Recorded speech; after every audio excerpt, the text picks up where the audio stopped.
किस लिए कि उनकी बेटी किसी गैर के घर की जाके जीनत बन गई। एक वजह तो ये है, ये एक वजह है, लेकिन जरा दिल के कानों से सुनिए दूसरी वजह क्या है। दूसरी वजह यह है, एक गरीब रक्षा चलाने वाले के घर पे कोई कौम का बंदा उस गरीब की बेटी के लिए सिर्फ जहेज की वजह से रिश्ता लेकर नहीं गया। 30 साल की हुई, 35 साल की हुई, 40 साल की हुई, उसने देख लिया मेरी कौम में कोई रिश्ता लेके आने वाला नहीं है, मालूम है रक्षा चलाने वाले की बेटी है, कार नहीं देगा, 4 व्हीलर नहीं देगा, साजो सामान नहीं देगा, लंबा जहेज नहीं देगा, आलीशान शादी नहीं करेगा, इसलिए कौम का कोई बंदा उस गरीब रक्षा चलाने वाले के दरवाजे पर नहीं आया। 40 साल की बेटी हो गई तो या तो उसने खुदकुशी कर ली, या तो उसने जहर खा लिया, या तो वो उसने आग लगा ली, या तो किसी ने वायर पकड़ लिए, या जाके किसी खैर के साथ चली गई है। खानदान की इज्जत को पैरों के नीचे रोंदते हुए। जानते हो वजह क्या है? वजह यह है मेरी कौम के जवानों का लालच। आज कितने जवान से है जो अपने माँ बाप से कह देते हैं माँ रिश्ता वही करना जहां गाड़ी मिले, रिश्ता वही करना जिसके घर वाले मालदार हो, रिश्ता वही करना जहां बारात मैरिज हॉल में ठहराई जाए।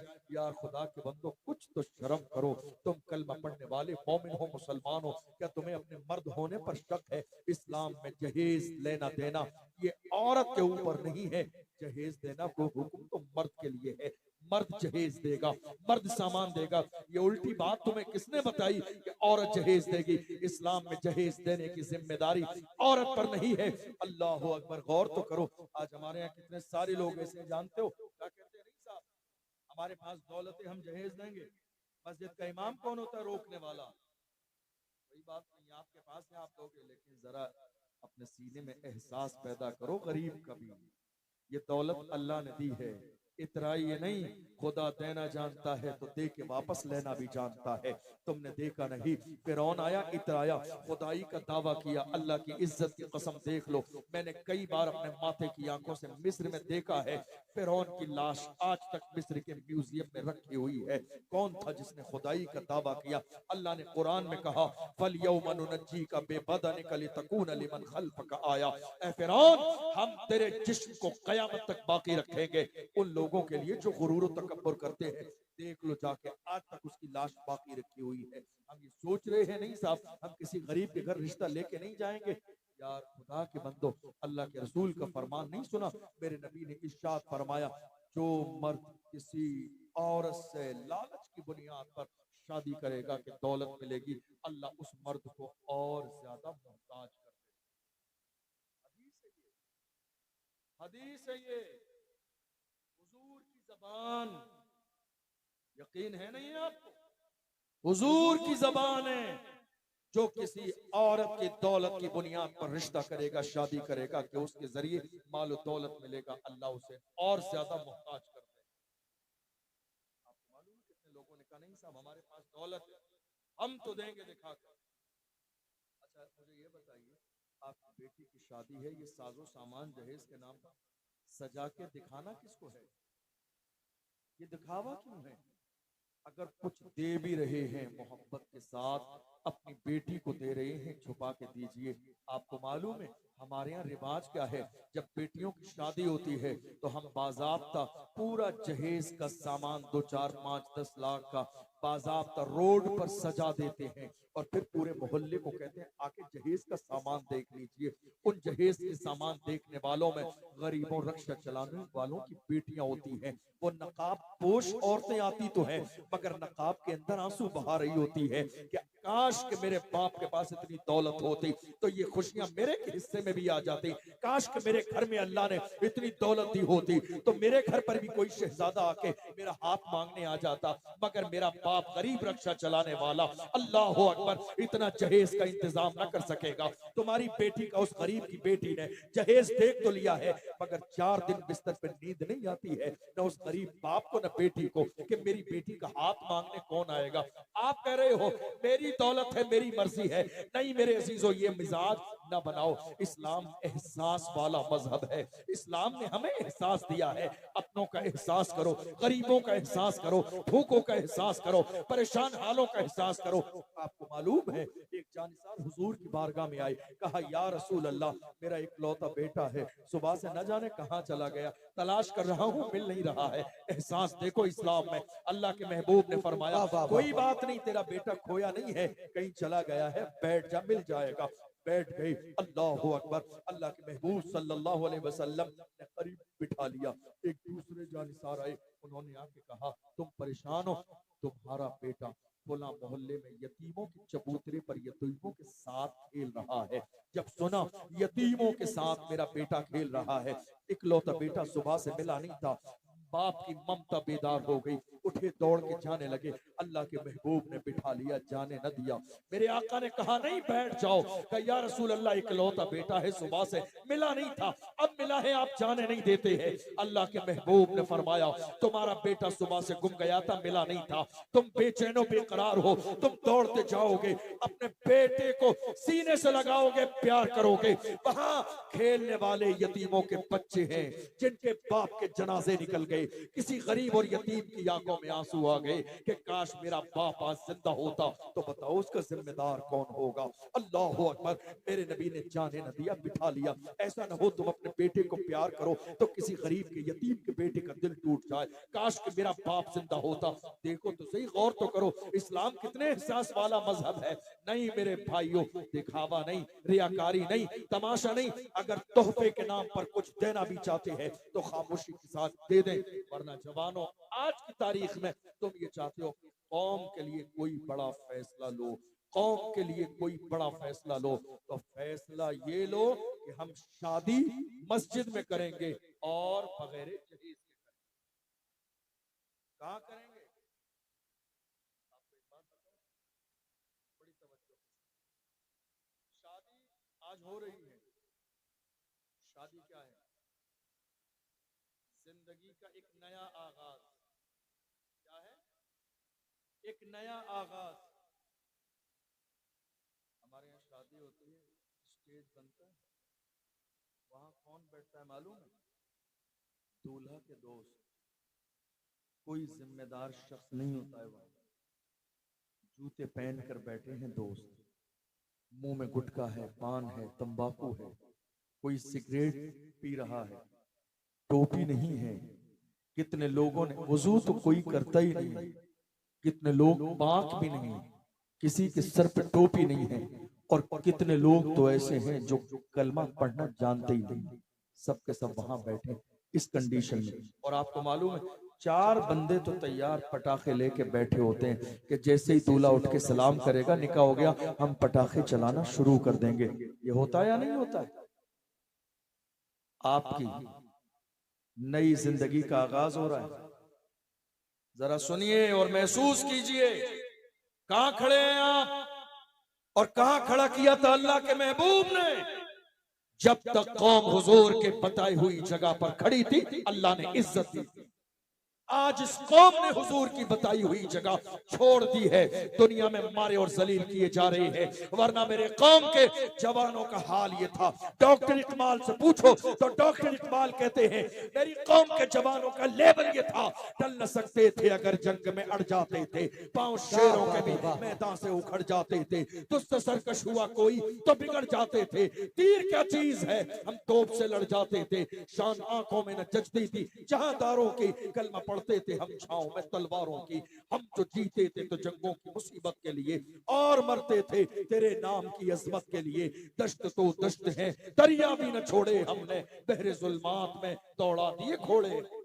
वाह वाह, ये हमारी तारीख है, किसी और की तारीख नहीं है। जब तक हम उस जगह पे खड़े थे जहां मुस्तफा जाने रहमत ने खड़ा किया। मैं आपसे एक जुमला कहना चाह रहा हूँ, शादी क्या है?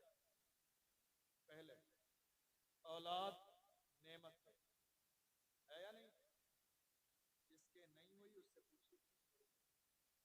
वो कहता है दुनिया की सारी दौलत ले लो जो मेरे पास है, अगर कुछ ऐसा हो जाए कि अल्लाह मुझे एक बेटा दे। कितनी बड़ी दौलत है औलाद। किसने दी? खुदा ने। बदले में कुछ लिया जवान किया, फिर रिश्ता दिलाया, फिर गैब से शादी का इंतजाम किया, फिर खुशी का दिन लाया। ये सब किसने किया? खुदा ने। तो ये सारी नेमतें अल्लाह ने देकर क्या किया? हमें खुश किया। तो हमें क्या करना चाहिए? जब खुदा ने सारी नेमतें दे के हमें खुश किया, तो हम शादी के मौके पर अल्लाह को खुश करें। और हम खुश करते किसको हैं? ढोल बजा के शैतान को, नाच गाने करके शैतान को, डीजे बजा के शैतान को, शरीयत के खिलाफ काम करके शैतान को। याद रखिएगा, कितने उलमा ऐसे हैं जो मस्जिद में तकरीर कर देते हैं ना कि नहीं साहब ढोल बाजे बजाना नाजायज है, और जस्ट उसके 2-4 दिन के बाद किसी की शादी होने वाली हो तो मेरी कौम के वो शादी वाले लोग मस्जिद के इमाम को टारगेट करते हैं कि इनको ये मसला बताने का अब वक्त रह गया था, खासकर हमें टारगेट कर दिया, हमारी शादी से पहले इन्हें ये मसला याद आ गया। याद रखिएगा, दुनिया का कोई आलिम किसी पर्सनल बंदे के लिए शरीयत का मसला नहीं बताता है। एक आलिम की जिम्मेदारी है कि मिंबर पर बैठकर ये न देखे लोगों की मर्जी क्या है, वो ये देखे अल्लाह रसूल की मर्जी क्या है। एक आलिम की जिम्मेदारी ये है।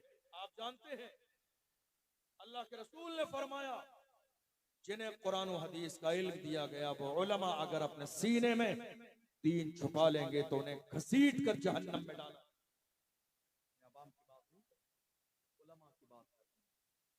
बाज आ जाइए ये चटकुले सुनने से, बाज आ जाइए इन तमाशों से, बाज आ जाइए हंसी तफरी मजाक मस्ती करने से। ये महफिल रसूल है, यहाँ इस नियत के साथ आया करें हम हुजूर का पैगाम सुनने जा रहे हैं, अल्लाह के रसूल का पैगाम सुनने जा रहे हैं।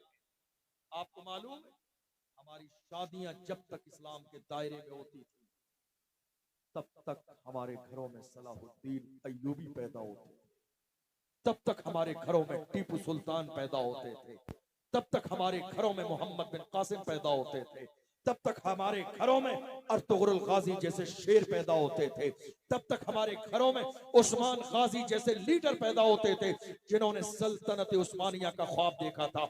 आज हमारे घरों का मयार जब से हुजूर के तरीके से बदल दिया गया है, हमारी कौम में जवान कैसे पैदा हो रही है, इतने बुज़दिल पैदा हो रही है जो जमीन पे कदम रख के चलने के काबिल भी नहीं है।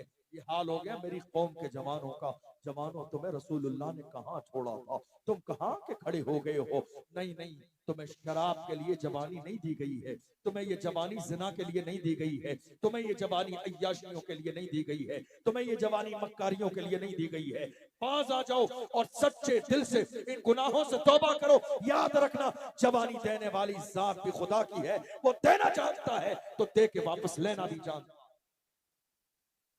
मैं आपको बताऊं, मैंने अभी तो मेरा जो सफर है राजस्थान से यहाँ का, ये फ्लाइट का सफर है, लेकिन जब हम राजस्थान में होते हैं 200-400 किलोमीटर का या 500 किलोमीटर का फासले का सफर, तो हम कार से 500 किलोमीटर के फासले पर जब जाते हैं, आप यकीन जानिए उस रात में कम से कम 2-4 एक्सीडेंट नजर आते हैं। रोजाना की बात बता रहे, कोई जवान पड़ा हुआ है, सर अलग है धड़ अलग है, कोई पड़ा हुआ है पैर अलग है हाथ अलग है, कोई पड़ा हुआ है जिस्म पूरा कीमे की तरह बन गया है, कोई पड़ा हुआ है घर वाले चादर लेके खड़े हैं उसकी लाश को कीमे की तरह समेटने के लिए। अल्लाह अकबर, यही था ना गुरूर करने वाला, यही जवान था ना इतराने वाला, यही था ना बुराई के रास्ते पे चलने वाला, यही था ना जिना करने वाला, यही था ना शराब पीने वाला, यही था ना रात के अंधेरे में गुनाह करने वाला। जब वालिदैन चिल्लाते थे डांटते थे तो वालिदैन की शान में गुस्ताखी करता था, वो कहते थे जालिम बाज आजा वरना अल्लाह की पकड़ बहुत सख्त है। अल्लाह का कुरान कहता है इन्ना बत्श रब्बिका लशदीद, खुदा की पकड़ बहुत सख्त है। जब वो माफ करने पे आता है तो कारून जैसे भी इतरा लेते हैं, लेकिन जब पकड़ फरमाने पे आता है तो शद्दाद जैसे को दुनिया में जन्नत बनाने के बाद भी एक लम्हे की मोहलत नहीं देखता है जन्नत देखने के लिए। फरमाता है जन्नत देखना है तो मरना पड़ेगा, इसलिए कि जन्नत और जहन्नम का फैसला करने वाली खुदा की जात है। देखो जाके आप सफर नहीं करते हो, आप तकरीर करने वाले जो उलमा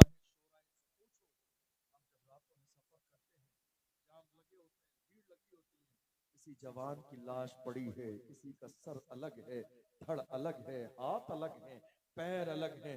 खानदान वाले सिसक रहे हैं, खानदान वाले बिलक रहे हैं, मां रो रही है, बाप बेहोश पड़ा है, भाई के हवास बाख्ता हो गए हैं, हमारा लाल चला गया, लखते जिगर नूरे नजर चला गया। ए मेरे अजीजों, ये मत सोचो अल्लाह ने हमें जवानी दी है, अभी तो हम जवान हैं, 60-70 साल तक जिंदा रहेंगे, कोई गारंटी नहीं है। किसी समझदार ने कहा था, आगाह अपनी मौत से कोई बशर नहीं, सामान 100 बरस का है, पल की खबर नहीं। जवानी इसलिए नहीं दी गई है कि हम अय्याशियों की दहलीज पर गुजारें, जवानी इसलिए नहीं दी गई है कि हम वालिदैन की नाफरमानी करें, जवानी इसलिए नहीं दी गई है कि हम माँ को गाली दें, जवानी इसलिए नहीं दी गई है कि बाप से तेज लहजे में बात करें, जवानी इसलिए नहीं दी गई है कि जाके हम हीरोइन यूज करें, बाज़ाब्ता एमडी का नशा ले लें, जवानी इसलिए नहीं दी गई है। अरे बरेली शरीफ के इलाके में रहने वालों, हुजूर ताजुश शरिया से पूछो जवानी किस लिए है। हुजूर ताजुश शरिया फरमाते हैं, जिंदगी ये नहीं है किसी के लिए, जिंदगी है नबी की, नबी के लिए। ना समझ मरते हैं, जिंदगी के लिए, जीना मरना है सब कुछ नबी के लिए। नारे तकबीर, नारे रिसालत, नारे गौसियत, मसलके आला हजरत फैजाने औलिया किराम मुफ्ती अशरफ जिलानी साहिब किबला। नारे आपको तकबीर। मालूम है, जो हुकूक की जिम्मेदारी आपके सर पर डाली गई, वो हुकूक आपने अदा नहीं किए। इस्लाम में 3 चीजें हैं, आपकी एक बेटी या बहन है, एक बीवी है और एक माँ है। मुझे बताओ, क्या आपने ये हुकूक अदा किए? आप जानते हो आज कितनी औरतों को तलाक सिर्फ इस बुनियाद पर दी जा रही है कि उनकी नस्ल से बेटी पैदा हो गई। माँ के रहम में जब एक औरत हामिला होती है, पहले दूसरे महीने में एक जालिम दीन से दूर शौहर अपनी बीवी को वार्निंग दे देता है, नहीं मुझे बेटी नहीं बेटा चाहिए। यार खुदा के बंदो, वो बीवी डिप्रेशन का शिकार है, जमाने में लेके जा रहे हैं, डॉक्टर कहता है कोई बीमारी नहीं है, इलाज किसका करूं, परेशान है आप भी और डॉक्टर भी।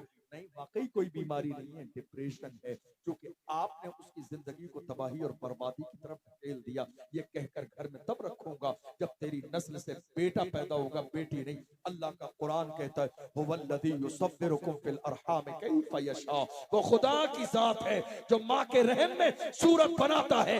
बेटा देना ये खुदा के इख्तियार में है, बेटी देना खुदा के इख्तियार में है, ये औरत के इख्तियार में नहीं है। खुदा चाहे तो बगैर माँ बाप के पैदा कर सकता है, वो चाहे तो बगैर बाप के पैदा कर सकता है। जब वो पैदा करने पे आता है, आदम को बगैर माँ बाप के पैदा करता है, ईसा को बगैर बाप के पैदा करता है। नाज करो अपनी किस्मत पर, खुदा ने तुम्हारे जरिए औलाद पैदा की और इसी की बरकत से माँ के कदमों के नीचे जन्नत रखी, बाप के कदमों के नीचे जन्नत का दरवाजा रखा। वो इन दोनों के बगैर भी पैदा कर सकता है। जुल्म न कीजिए, किसी गरीब की बेटी को सताइए मत।